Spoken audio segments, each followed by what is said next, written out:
अस्सलाम वालेकुम। Welcome to Muslims platform YouTube family. आज की वीडियो में हम आसान अल्फाज में जानेंगे कि सिक्योरिटी डायलेमा क्या है, सिक्योरिटी डायलेमा के क्या काजेज हो सकते हैं और सिक्योरिटी डायलेमा की टाइप्स के बारे में डिस्कस करेंगे। तो चलें वीडियो का आगाज करते हैं। सबसे पहले हम सिक्योरिटी डायलेमा के बारे में जानते हैं। नाजरीन, जब एक स्टेट अपनी सिक्योरिटी को इन्हेंस करती है, सिक्योरिटी इन्हेंस करने का मतलब है वो कोई वेपन टेस्ट कर लेती है या कोई अपने आर्म्स या वेपन्स या मिलिट्री को बढ़ाती है, तो वो उस स्टेट की तो सिक्योरिटी है, लेकिन किसी और स्टेट के लिए वो इनसिक्योरिटी हो सकती है।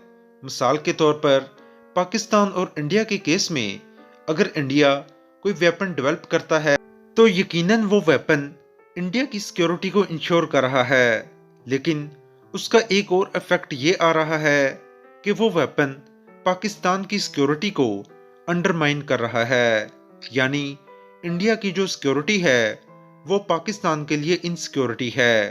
तो ये एक स्टेट की जो सिक्योरिटी दूसरी स्टेट के लिए इनसिक्योरिटी पैदा करती है, इस फिनोमिना को सिक्योरिटी डायलेमा कहते हैं। अब हम जानते हैं कि सिक्योरिटी डायलेमा के क्या काजेज हो सकते हैं। अगर कंट्रीज के दरमियान कम्युनिकेशन की कमी हो, ट्रस्ट और कोऑपरेशन की कमी हो, जब कंट्रीज को नहीं पता कि उनके नेबर्स या अपोनेंट्स क्या सोच रहे हैं, उनकी इंटेंशंस क्या हैं, इन सिचुएशंस में सिक्योरिटी डायलेमा क्रिएट होता है। यानी सिक्योरिटी डायलेमा एग्जिस्टेंस में आता है। अब हम सिक्योरिटी डायलेमा की टाइप्स के बारे में डिस्कस करते हैं। नाजरीन, सिक्योरिटी डायलेमा की तीन मेन अकसाम हैं: structural security dilemma, perceptual security dilemma, imperialist security dilemma. सबसे पहले हम स्ट्रक्चरल सिक्योरिटी डायलेमा के बारे में डिस्कस करते हैं। नाजरीन, structural security dilemma international system के स्ट्रक्चर की वजह से एग्जिस्टेंस में आता है।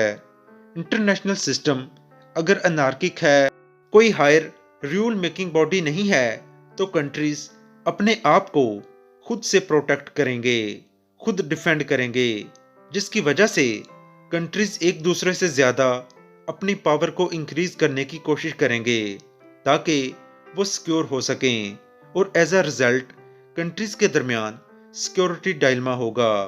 अब हम परसेप्चुअल सिक्योरिटी डायलेमा के बारे में डिस्कस करते हैं। नाजरीन, परसेप्चुअल सिक्योरिटी डायलेमा कंट्रीज के परसेप्शन की वजह से इंड्यूस होता है। यानी किस तरह से कंट्रीज एक दूसरे को देखती हैं।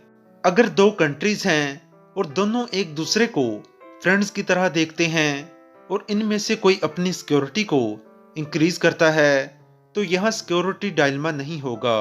लेकिन अगर दोनों कंट्रीज एक दूसरे को एनिमीज की तरह देखते हैं और यहाँ अगर कोई कंट्री अपने डिफेंस एक्सपेंडिचर को इंक्रीज करता है, तो फिर इस केस में सिक्योरिटी डायलेमा होगा। अब हम इंपीरियलिस्ट सिक्योरिटी डायलेमा के बारे में डिस्कस करते हैं। नाजरीन, इंपीरियलिस्ट सिक्योरिटी डायलेमा तब इंड्यूस होता है, मतलब तब एग्जिस्टेंस में आता है, जब कोई पावरफुल स्टेट जानबूझकर अपने इन्फ्लुएंस को बढ़ाए या अपने टेरिटरी को एक्सपैंड करे। उस पावरफुल स्टेट को पता है कि ऐसा करने से स्टेटस को डिस्टर्ब होगा और उस स्टेट का जो ओपोनेंट है वो इनसिक्योर हो जाएगा। लेकिन इस बात के जानते हुए भी जब वो पावरफुल स्टेट इस तरह की ऑफेंसिव पॉलिसीज को अपनाता है, तो यहाँ पर इंपीरियलिस्ट सिक्योरिटी डायलेमा क्रिएट होता है।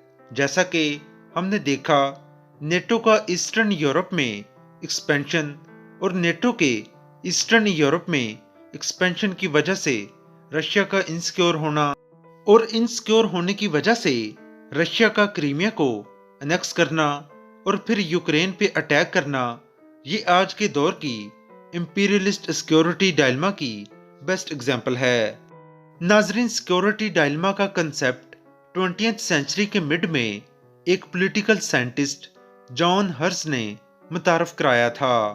उन्होंने बताया कि किस तरह एक मुल्क की अपनी सिक्योरिटी को बढ़ाने की एफर्ट्स नादानिस्ता तौर पर दूसरी नेशंस के लिए इनसिक्योरिटी का बायस बन सकती हैं, जिससे टेंशंस और आर्म्स रेस का सिलसिला शुरू हो सकता है। ये थी हमारी आज की वीडियो। हमें अपनी दुआ में याद रखिएगा। अल्लाह हाफिज।